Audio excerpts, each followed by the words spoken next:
Oi, o meu nome é Maria e eu sou a secretária deste canal. Se você chegou até aqui, é porque temos algo em comum, o que te faz tão especial para nós. O nosso objetivo é facilitar a palavra de Deus, descomplicando a Bíblia através do professor Augusto Valério. Apresentaremos de forma gratuita cursos como a Bíblia livro a livro de Gênesis a Apocalipse, um curso básico de teologia e também um quadro com dúvidas e respostas bíblicas. Nos ajude a prosseguir com a obra de Deus, e o nosso Pix é 21999680160. O vídeo já vai começar, mas antes não deixe de se inscrever para não perder nada e acompanhar todas as novidades no ensino da Palavra de Deus, além do seu like e tocar o sininho.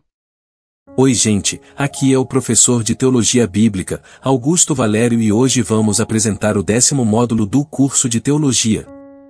Módulo 10. Escatologia, a doutrina das últimas coisas. Introdução.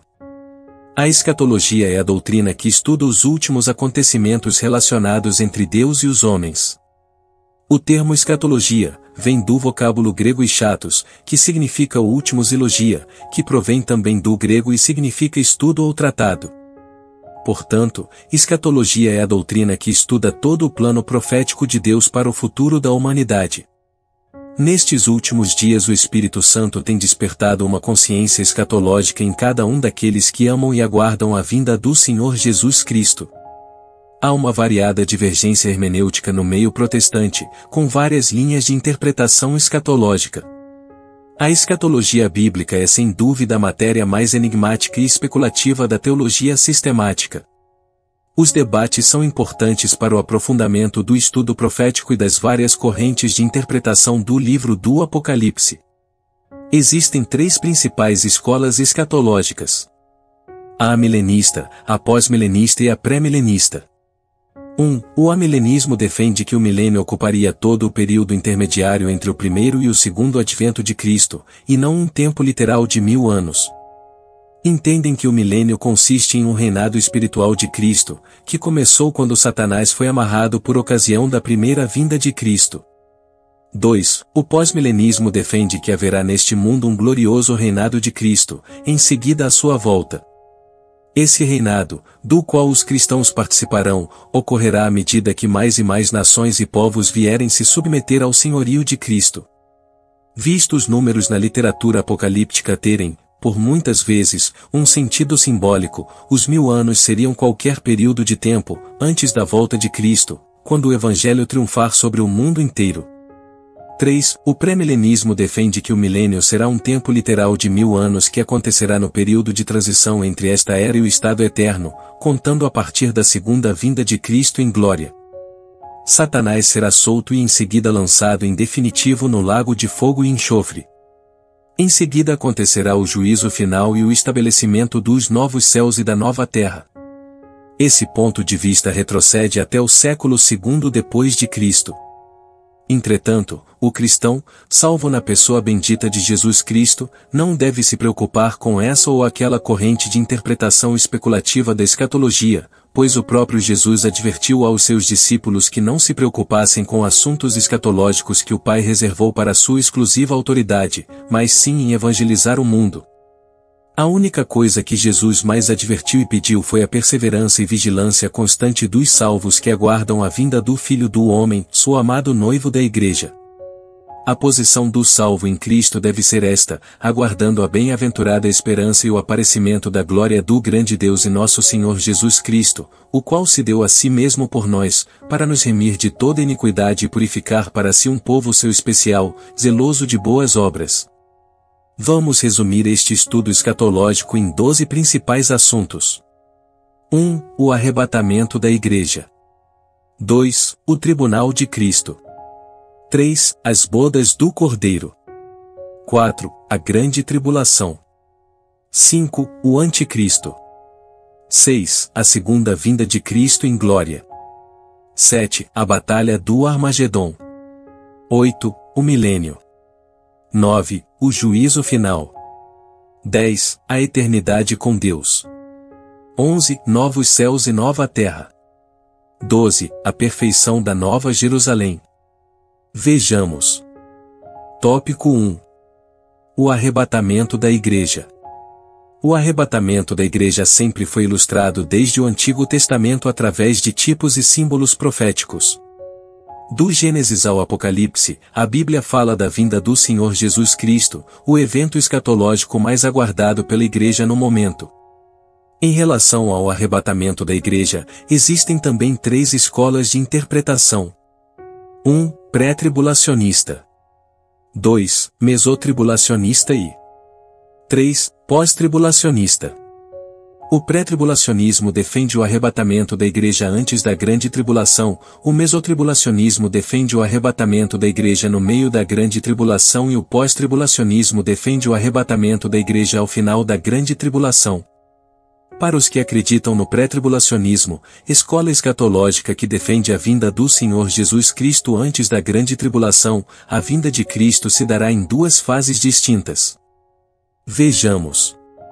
Na primeira fase, virá somente para a Igreja. Na segunda fase, virá para julgar as nações. Na primeira fase, virá até as nuvens.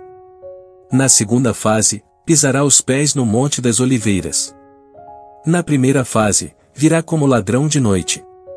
Na segunda fase, todo o olho o verá. Na primeira fase, virá como noivo. Na segunda fase, virá como Rei dos Reis. Na primeira fase, virá para os seus santos. Na segunda fase, virá com os seus santos. Na primeira fase, virá secretamente. Na segunda fase, virá publicamente. O arrebatamento é descrito na Bíblia como o rapto e assalto repentino da Igreja. É por isso que a vinda de Cristo para a Igreja é descrita como a vinda do ladrão de noite. O arrebatamento da Igreja será o sequestro santo de todas as pessoas lavadas e redimidas pelo sangue do Cordeiro. O apóstolo Paulo esclarece isso em 1 Tessalonicenses 5, versos 2 e 4, dizendo: Pois vocês sabem muito bem que o dia do Senhor virá como um ladrão, na calada da noite. Mas vocês, irmãos, não estão na escuridão, e o dia do Senhor não deverá pegá-los como um ladrão, que ataca de surpresa. A palavra arrebatados é traduzida do verbo grego harpazo, que significa tirar ou arrancar com força, o vocábulo latino raptare, que significa também arrebatar, é que deu origem à palavra portuguesa raptar. Assim como um ladrão assalta, rapta e sequestra numa rapidez incrível, assim o Senhor Jesus raptará a sua Igreja na incrível rapidez do abrir e piscar de olhos. Conforme Jesus ensinou. Então, estando 2 no campo, será levado um, e deixado o outro. Talvez o objetivo do Senhor em arrebatar a sua Igreja com tanta rapidez, é não dar tempo algum para o inimigo arquitetar qualquer plano de ação no reino espiritual, para prejudicar este evento iminente e glorioso que deverá acontecer a qualquer tempo. No Antigo Testamento, houve 2 casos de arrebatamento que, com certeza, Deus operou para simbolizar o tipo da Igreja que será arrebatada ao encontro do Senhor nos ares. O primeiro arrebatamento da história foi o de Enoque.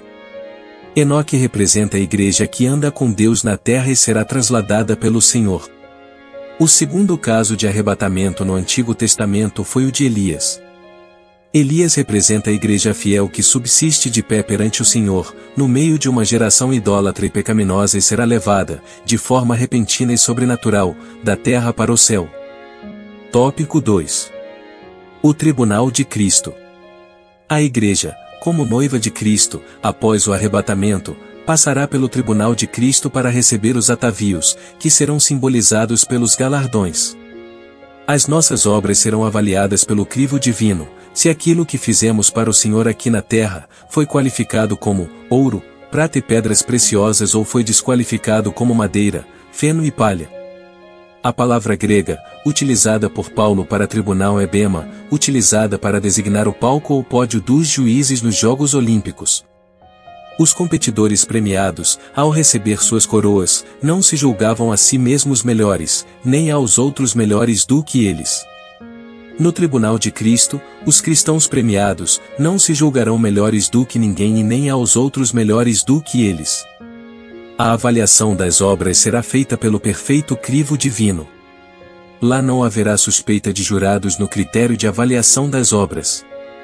Nos Jogos Olímpicos modernos, apenas 3 níveis de classificação na prova conseguem subir ao pódio e receber o prêmio.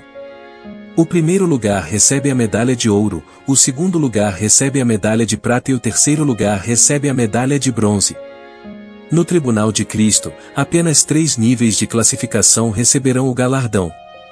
Primeiro lugar, a medalha de ouro, segundo lugar, a medalha de prata e o terceiro lugar, a medalha de pedras preciosas. Tópico 3. As bodas do Cordeiro. Regozijemo-nos, e alegremo-nos, e demos-lhe glória, porque vindas são as bodas do Cordeiro, e já a sua esposa se aprontou. Conforme o texto acima, as bodas do Cordeiro serão após o tribunal de Cristo.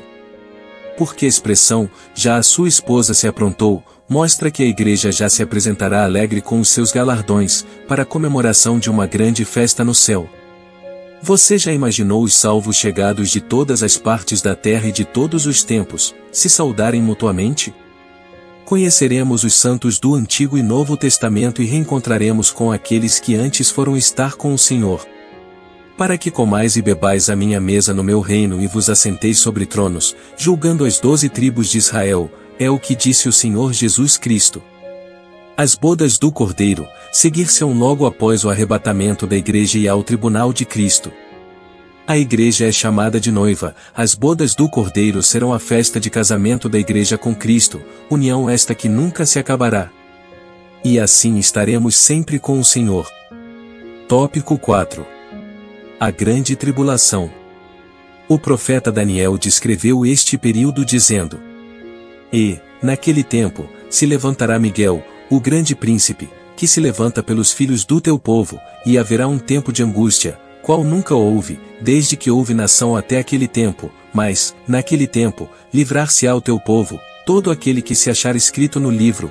Daniel 12, 1. O Senhor Jesus Cristo também falou deste período terrível.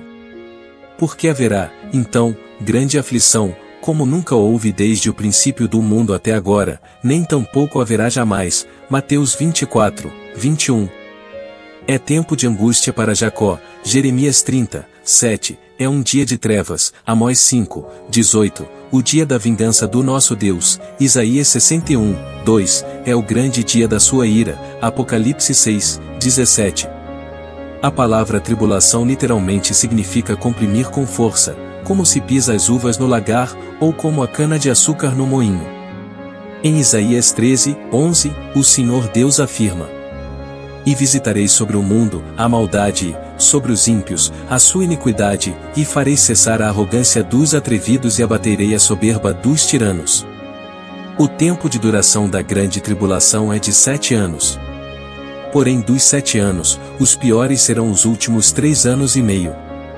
A primeira metade da grande tribulação corresponde ao que é descrito do capítulo 6 ao 13 do livro de Apocalipse, se refere à implantação do reino do Anticristo. Vai começar a operar no mundo uma trindade satânica, formada pelo dragão, o diabo, sendo o antideus, a besta que subiu do mar sendo o anticristo e a besta que subiu da terra sendo o anti-Espírito Santo, conhecido também como falso profeta, Apocalipse, capítulos 12 e 13. O apóstolo Paulo teve a revelação das duas bestas, o anticristo e o falso profeta. Em 2 Tessalonicenses 2, 3, Paulo se refere ao anticristo, em 2 Tessalonicenses 2, 7, Paulo refere-se ao falso profeta. Não está dito que o anticristo fará milagres, a primeira besta, mas o falso profeta, a segunda besta, sim, Apocalipse 13, 12 a 14. No capítulo 13 de Apocalipse, é apresentado duas bestas. A que subiu do mar, versículos 1 ao 10, que é o anticristo. E a que subiu da terra, Apocalipse 13, 11 a 18, que é o falso profeta. A expressão: quem poderá batalhar contra ela? O poder do anticristo será um poder político e bélico, e, portanto, um chefe político que comandará um bloco de 10 nações, que são representadas pelos seus 10 chifres. Conforme Apocalipse 13, 13, a expressão, até fogo fazia descer do céu, mostra mais o aspecto religioso e, portanto, um chefe religioso que vai liderar uma falsa igreja mundial, representada pela grande meretriz, cujo nome profético é mistério, a grande Babilônia, a mãe das prostituições e abominações da terra, Apocalipse 17, 5. Será uma igreja ecumênica, associada a todas as religiões místicas da terra, comandadas pelo falso profeta. O apóstolo Paulo teve a revelação das duas bestas, o apóstolo João, porém, teve a visão das duas bestas. Tópico 5. A manifestação do Anticristo. A Bíblia Sagrada diz que a manifestação do Anticristo é segundo a eficácia de Satanás, com todo o poder, e sinais, e prodígios de mentira, 2 Tessalonicenses 2, 9. O Anticristo será um homem personificando o diabo, porém, apresentado como se fosse Deus. Será um grande demagogo. A Bíblia dá vários nomes a este personagem. Vejamos alguns. O homem da iniquidade ou homem do pecado, 2 Tessalonicenses 2, 3, o iníquo, a besta, falso profeta, anticristo etc. O anticristo será recebido ao aparecer como a solução dos problemas e crises sociais, econômicas e políticas que afetam o mundo inteiro. A humanidade achará que nele estará a solução dos seus problemas, quando na verdade estará entrando em um problema muito mais sério. Quando disserem há paz e segurança, então, lhe sobrevirá repentina destruição, 1 Tessalonicenses 5, 3. Porque sobre a asa das abominações, virá o assolador, Daniel 9, 27. O anticristo surgirá da área do antigo Império Romano. Em Daniel 9, 26, o profeta Daniel escreve que o seu povo, isto é, o povo de onde procede o anticristo, destruiria a cidade de Jerusalém, e esse povo foi o romano, conforme bem documenta a história no ano 70, depois de Cristo. O anticristo firmará um acordo de 7 anos com Israel, e na metade destes 7 anos, o acordo será quebrado. Na metade da semana, fará cessar o sacrifício, Daniel 9, 27. Todos nós conhecemos o zelo que os filhos de Israel têm pela lei cerimonial do templo e por isso, ao perceber que o anticristo é contra a sua religião, Israel romperá a aliança feita de 7 anos com o anticristo, descobrindo que ele é um falso Messias. Com isso, o anticristo iniciará uma perseguição feroz contra o povo de Israel. Tópico 6. A Batalha do Armagedon. Conforme Apocalipse 16, 13 e 14, espíritos demoníacos incitarão as nações que, por ordem da besta e do falso profeta, concentrarão seus exércitos em Israel. A essa altura, todos já estarão plenamente conscientizados que o Senhor Jesus está para descer e implantar o seu reino milenar. Os judeus lutarão desesperadamente. Será grande o morticínio em Israel, Zacarias 13, 8. A capital, Jerusalém, será tomada e invadida mais uma vez, com requintes de perversidade, vandalismo e abuso contra a população, especialmente mulheres, Zacarias 14, 2. Quando Jerusalém estiver cercada de todos os lados pelas nações confederadas, sob a liderança do anticristo e os judeus estiverem perdendo a esperança de serem salvos, eles clamarão a Deus, Isaías 64, 1 a 12, e nesse momento, Jesus descerá visivelmente com os seus santos, a igreja que for arrebatada e os anjos. Todos verão isso, Apocalipse 1, 7, e Judas 14. Então se dará a tão sonhada conversão nacional de Israel. Será derramado neste momento, o Espírito de graça e súplica, e os judeus chorarão muito reconhecendo finalmente Jesus, como Messias e Salvador de suas vidas. Olharão para mim, a quem traspassaram, Zacarias 12, 10. E assim todo Israel será salvo, Romanos 11, 26. Enquanto isso, todas as nações estão reunidas no Vale de Josafá, ou Vale de Jezeel na grande planície do Armagedon, para a batalha no dia do Deus Todo-Poderoso, Joel 3, 1 e 2, também Apocalipse 16, 14 a 16. Este vale é um lugar onde já houve grandes batalhas históricas no passado de Israel. Os estrategistas concluirão que o poderio bélico e armamentista, combinado dos exércitos do mundo inteiro, destruirá Israel e o próprio Deus. A loucura do homem, causada pelos espíritos imundos saídos da boca do dragão, da besta e do falso profeta, Apocalipse 13, 4 e 16, levará o homem a esse ponto de batalhar contra Deus. Seu alvo principal é Jerusalém. O grosso das tropas ficará em Armagedon, ao norte de Israel, e parte das tropas em Edom, ao sul de Israel. Isaías 34, 5-8 e 63, 1-6. Tópico 7. A segunda vinda de Cristo em glória.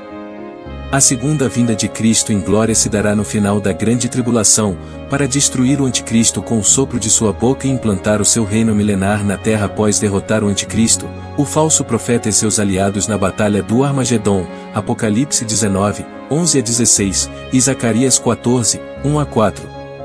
A Bíblia fala mais da segunda vinda de Cristo, do que qualquer outro assunto em suas páginas. Existem cerca de 400 profecias que se cumpriram por ocasião da primeira vinda de Cristo. Segundo alguns estudiosos, porém, existem cerca de 1.800 profecias que falam da segunda vinda de Cristo. Portanto, a segunda vinda de Cristo é a maior promessa das Escrituras. Tito 2, 13. Televisões e rádios do mundo inteiro terão seus repórteres concentrados na batalha do Armagedon, dando notícias via satélite para o mundo inteiro sobre a Grande Guerra, quando então serão interrompidas com o aparecimento pessoal de Cristo montado em um cavalo branco com os seus milhares de santos. Judas 14, e Mateus 24, 29-31. Esta poderá ser a manchete das televisões do mundo inteiro. Interrompemos nossa programação para transmitir via satélite para todos os países do mundo o aparecimento pessoal de Jesus Cristo com milhares de anjos vindo em direção à terra, descendo das nuvens e pisando no Monte das Oliveiras, em Jerusalém, no Oriente Médio. Que momento glorioso será esse! No momento que Jesus tocar o Monte das Oliveiras, este se dividirá ao meio, produzindo um grande vale. Zacarias 14, 4. Certamente, toda a área de Jerusalém e cercanias se tornarão em planície, ficando Jerusalém num planalto, uma vez que da fonte que brotar em Jerusalém, águas correrão para o Mar Morto e o Mar Mediterrâneo igualmente. Ezequiel 47, 8-12. O Mar Morto, onde atualmente não há vida, se transformará em um viveiro de peixes. A batalha do Armagedon se tornará bastante renhida a ponto das vestes de Jesus ficarem salpicadas de sangue. Apocalipse 19, 13, e Zacarias 14, 3.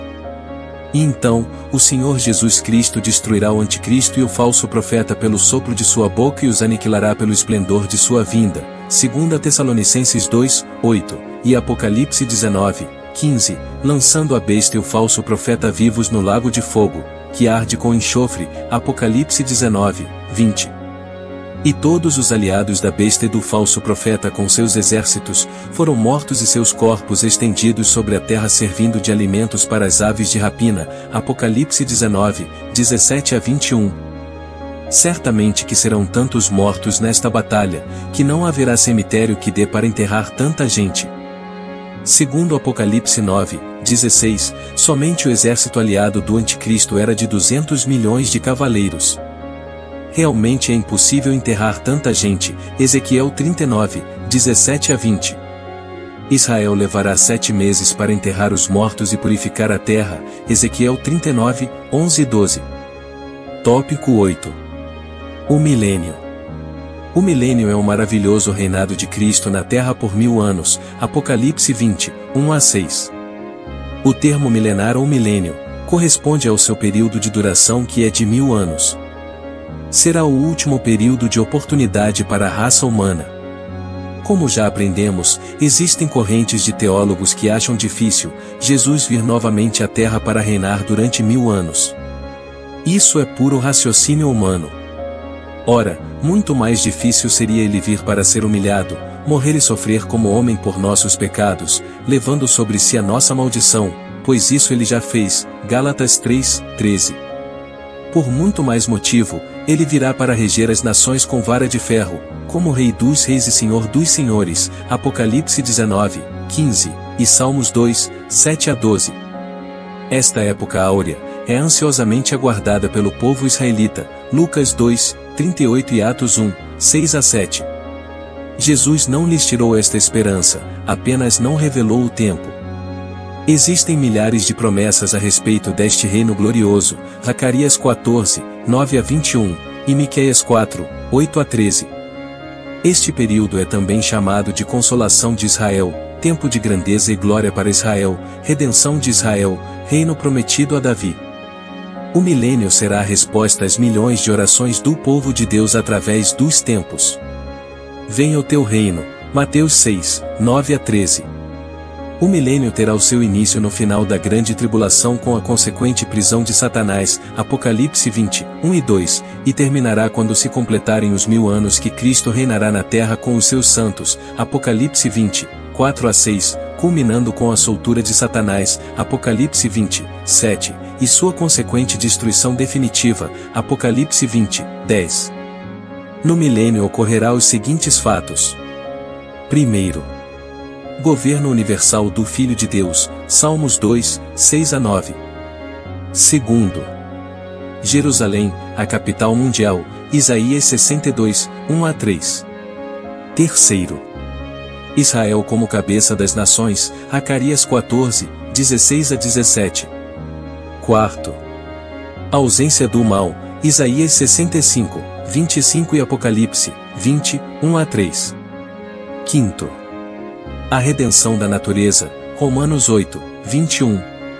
Sexto, ausência de enfermidades, pragas, miséria e fome, Jeremias 33, 6 e 7, Zacarias 9, 1. Sétimo, inigualável prosperidade e riquezas, Isaías 60, 16 e 17.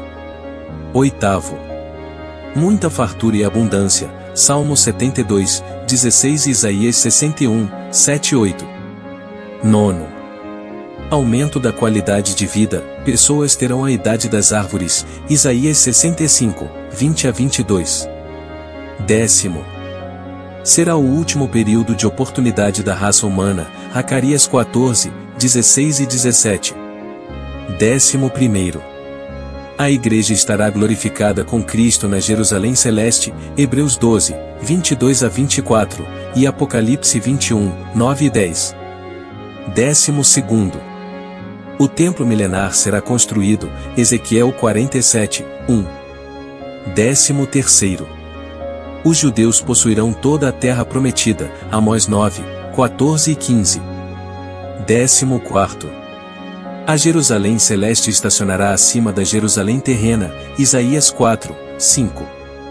15º, toda a terra se encherá da glória e do conhecimento do Senhor Jesus, Isaías 11, 9 e 10.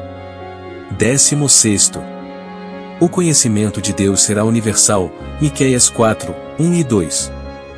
Tópico 9. O juízo final. E vi um grande trono branco e o que estava assentado sobre ele, de cuja presença fugiu a terra e o céu, e não se achou lugar para eles. E vi os mortos, grandes e pequenos, que estavam diante do trono, Apocalipse 20, 11-12. Nessa ocasião, os ímpios falecidos de todas as épocas, ressuscitarão com seus corpos literais e imortais, porém, carregados de pecados, Mateus 10, 28, e Apocalipse 20, 15. Este julgamento não acontece nem no céu, nem na terra, mas em algum lugar entre as duas esferas. O trono de julgamento é grande. É de vastíssimas dimensões, enchendo o campo inteiro de nossa visão e expulsa da vista todos os outros elementos como céu e terra. Ameaça e deixa a mente atonita. Trata-se de um infinito julgamento, diante do qual está o que é finito. O pobre humano, morto, mas carregado de pecado. O trono é branco. Resplandece de pureza e santidade, o que exige justiça. Castigo. Julgamento. Purificação. Retribuição. Tudo isso descreve uma cena fora da história humana. É o juízo final. João escreve, dizendo: e abriram-se os livros, Apocalipse 20, 12. A palavra livros está no plural, indicando a variedade de livros que serão abertos no julgamento dos mortos. Tudo vai ser revelado neste dia. O arquivo divino não falha. Veja os livros que serão abertos. Primeiro, livro dos Atos dos Homens, Apocalipse 20, 12. O homem comete pecado por palavras, por pensamentos e por obras, tudo isso está registrado neste livro, Eclesiastes 12, 14, e Mateus 12, 36. Segundo livro da consciência, Romanos 2, 15, 9, 1. Este livro será usado para julgar as pessoas que nunca ouviram falar do Evangelho. Talvez o leitor já fez esta pergunta: como Deus julgará aqueles que nunca ouviram falar de Cristo? O critério será o livro da consciência.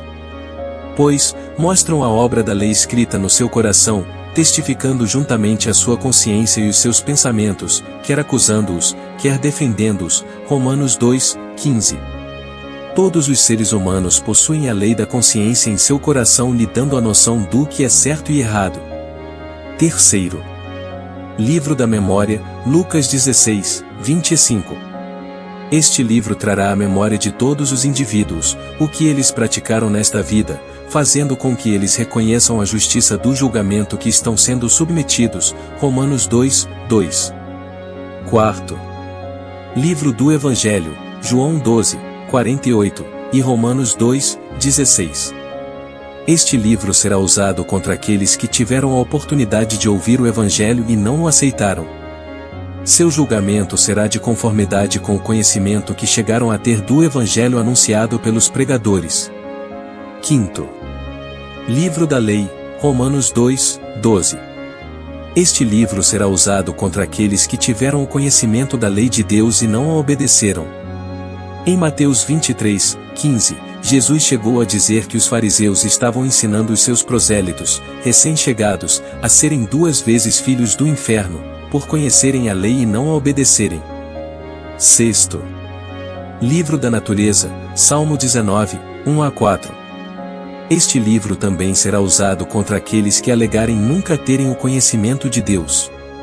Porque as suas coisas invisíveis, desde a criação do mundo, tanto o seu eterno poder como a sua divindade, se entendem e claramente se veem pelas coisas que estão criadas, para que eles fiquem inexcusáveis. Romanos 1, 20. Sétimo livro da vida, Apocalipse 20, 12. Neste livro estará o nome dos salvos de todas as épocas. Em Lucas 10, 19 e 20, Jesus disse aos seus discípulos: Eis que vos dou poder para pisar serpentes, e escorpiões, e toda a força do inimigo, e nada vos fará dano algum. Mas não vos alegreis porque se vos sujeitem os espíritos, alegrai-vos, antes, por estar o vosso nome escrito nos céus. Em Filipenses 4, 3, o apóstolo Paulo demonstrou não ter nenhuma dúvida que os nomes dos cristãos fiéis estavam escritos no livro da vida. As pessoas que participarão deste julgamento são aqueles que foram fiéis a Deus durante o reino milenar de Cristo e não acompanharam Satanás na sua última revolta, estarão diante do trono branco e com os seus nomes escritos no livro da vida. Estarão os ímpios falecidos de todas as épocas sendo julgados e também aqueles que seguiram Satanás, no final do milênio e durante a rebelião, estarão ali para receber a sentença final. E aquele que não foi achado escrito no livro da vida foi lançado no lago de fogo. Apocalipse 20, 15. Conforme Apocalipse 20, 11 a 15, os incrédulos serão lançados no lago de fogo, no inferno, depois do julgamento do grande trono branco e permanecerão ali por toda a eternidade. É a própria escolha do indivíduo que lhe traz esse castigo eterno. Sem dúvida a maior dor sofrida pelas pessoas no inferno é que elas estão excluídas eternamente da presença de Deus. Se alegria arrebatadora é encontrada na presença de Deus, Salmo 16, 11, pavor total é encontrado na sua ausência. Toda pessoa deve decidir se passará a eternidade no céu ou no inferno. A escolha a ser feita é entre a vida eterna ou o castigo e desprezo eterno. Mateus 25, 46. O homem deve fazer a escolha certa hoje, e naquele dia não haverá mais escolha. Hebreus 9, 27. Tópico 10. A eternidade com Deus. Nosso Senhor Jesus Cristo, que é o Pai da eternidade, Isaías 9, 6, dará gratuitamente aos seus servos uma eternidade feliz. Todas as coisas terão sido restauradas. O qual convém que o céu contenha até aos tempos da restauração de tudo, dos quais Deus falou pela boca de todos os seus santos profetas, desde o princípio. Atos 3, 21. A Igreja, em estado de glória e felicidade eterna, governará a terra sob Cristo. Mas os santos do Altíssimo receberão o reino e possuirão o reino para todo o sempre e de eternidade em eternidade. Daniel 7, 18. E o reino, e o domínio, e a majestade dos reinos debaixo de todo o céu serão dados ao povo dos santos do Altíssimo. O seu reino será um reino eterno, e todos os domínios o servirão e lhe obedecerão. Daniel 7, 28. À medida que a eternidade for passando, conheceremos mais e mais da sabedoria e do poder insondáveis de Deus. Mas, como está escrito, as coisas que o olho não viu, e o ouvido não ouviu, e não subiram ao coração do homem são as que Deus preparou para os que o amam. 1 Coríntios 2, 9.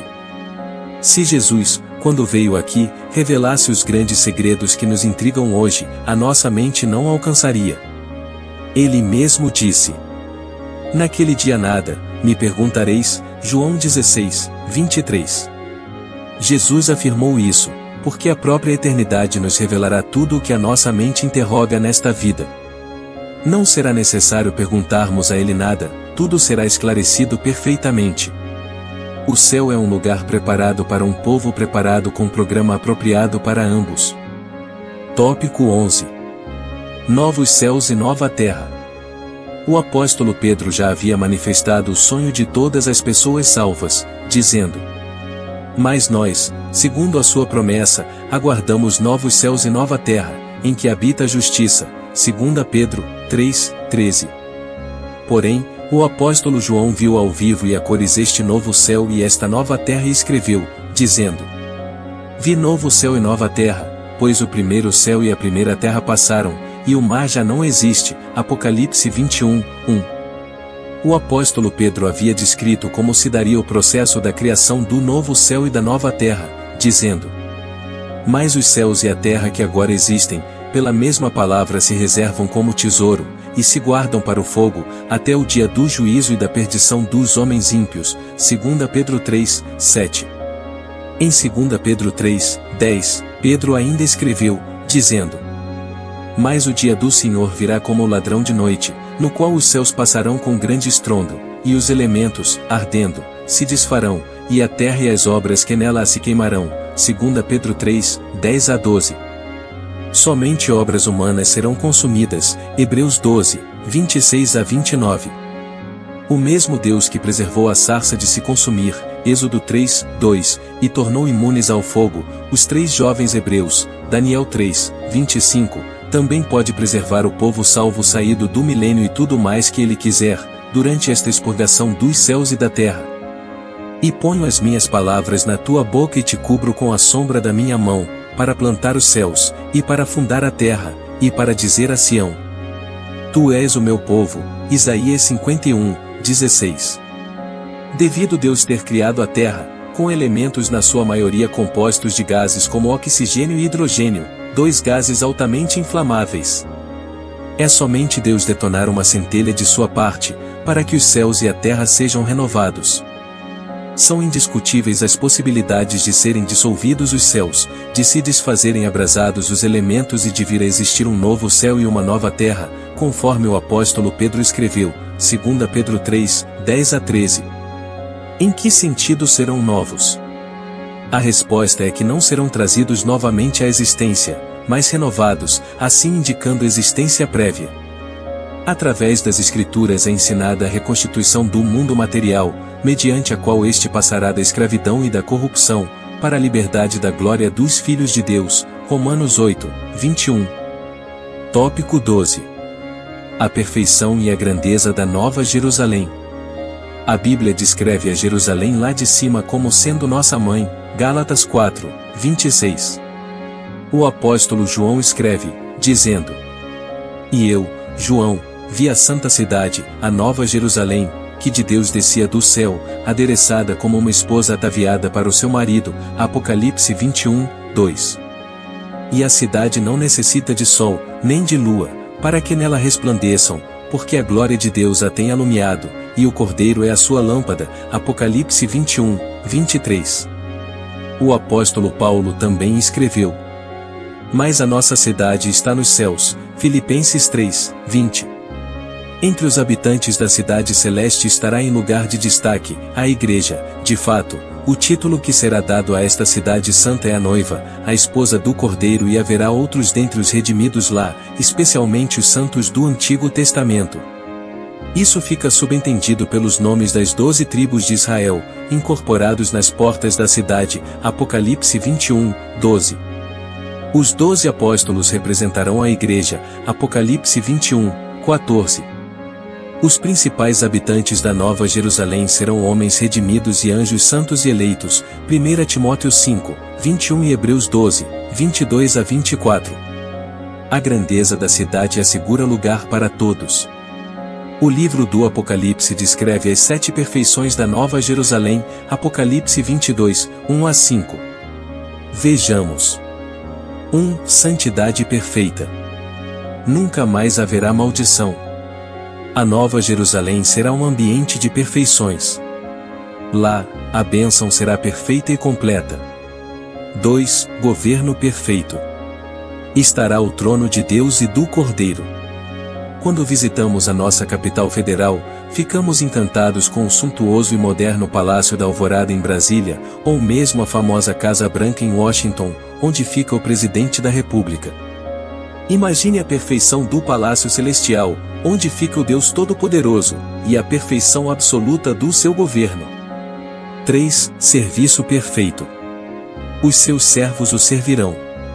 Nenhuma empresa multinacional que exista neste mundo, por mais avançado que seja o serviço que oferecem, pode se comparar com o serviço perfeito que os salvos prestarão ao Senhor Deus na Nova Jerusalém. O céu não é um lugar para monotonia, o céu será um lugar de muito serviço, pois o Pai trabalha, Isaías 64, 4, os anjos trabalham intensamente, Hebreus 1, 14, e nós também trabalharemos intensamente, Apocalipse 22, 3. De acordo com as dimensões da cidade, Apocalipse 21, 16, a Nova Jerusalém tem de altura o que tem de largura. Pressupondo que Deus distribua os andares de sua grande metrópole, como faria um arquiteto em um edifício, a cidade teria mais de 600 mil andares, um espaço amplo para o entre-sai de bilhões de pessoas. Portanto, haverá muito serviço na cidade.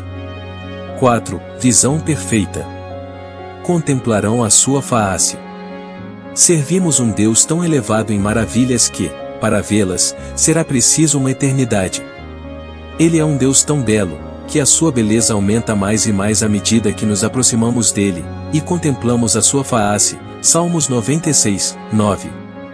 5. Identificação perfeita. E nas suas frontes estará o nome deles. O céu é um lugar perfeito, de pessoas aperfeiçoadas pelo nosso perfeito Senhor. Ninguém precisará ficar perguntando quem é quem, pois identificaremos facilmente as pessoas. Saberemos quem é Abraão, Isaque, Jacó, Davi, etc., sem precisar perguntar, Mateus 8, 11. 6. Iluminação perfeita. Porque o Senhor Deus brilhará sobre eles. A Nova Jerusalém será uma cidade dourada e eternamente iluminada. Nunca iremos sofrer apagão ou queda de energia. A Nova Jerusalém se dá ao luxo de não precisar sequer da luz do sol ou da lua, quanto menos de luz elétrica, pois a glória de Deus a iluminará eternamente, Isaías 60, 19. 7. Interação perfeita. E reinarão pelos séculos dos séculos. Você será você em sua melhor forma para sempre, e desfrutará da companhia de todas as outras pessoas em seu estado perfeito. Teremos muitas tarefas no céu. Deus deu responsabilidades para Adão e Eva, antes do pecado, ordenando que eles dominassem sobre todas as coisas debaixo do céu, Gênesis 1, 26 a 28. E Jesus falou que aqueles que forem fiéis dominarão até sobre 10 cidades, Lucas 19, 17. O Senhor Deus poderá escolher povoar um novo planeta e eleger algum fiel para reinar sobre uma determinada região habitada do seu imenso universo. Quem sabe? Conclusão. A escatologia bíblica é um assunto muito profundo e extenso, sendo impossível tratar todos os temas escatológicos em apenas uma apresentação. Veja novamente toda esta apresentação com a sua Bíblia aberta, conferindo todas as passagens citadas. Chegamos aqui, ao final do módulo 10, Escatologia, a doutrina das últimas coisas. Sou o professor de Teologia Bíblica, Augusto Valério. Ficamos felizes com o seu interesse em se aprofundar na Palavra de Deus. O Senhor te abençoe e te guarde, o Senhor faça resplandecer o seu rosto sobre ti, e tenha misericórdia de ti, o Senhor sobre ti levante o seu rosto e te dê a paz, a alegria, o amor. A graça do Senhor Jesus Cristo, o amor de Deus, e a comunhão do Espírito Santo seja com todos vocês.